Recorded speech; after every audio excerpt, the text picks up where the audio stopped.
I always like to give you bonus material on my videos, so you always want to watch my videos. I never know what I'm going to say next. Here's those things.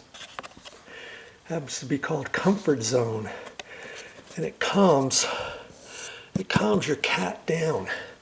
And that's the little thing I had plugged into the wall, okay, right here. And you can buy separate little goodies. You can buy a 6-pack of just these. This particular box here, this was their value pack. Okay. And it came with 6 refills, and it came with 3 heads. And you could change out the head each time, but I don't like to throw all the heads away in case if the threads aren't working right or something like that, I always keep one.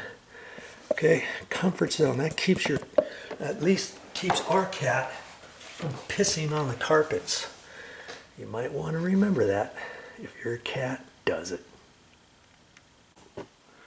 Well, I hope you've learned something on this video on how to replace an electrical outlet. Well, that's all I got for this time, but I'll be back with more videos.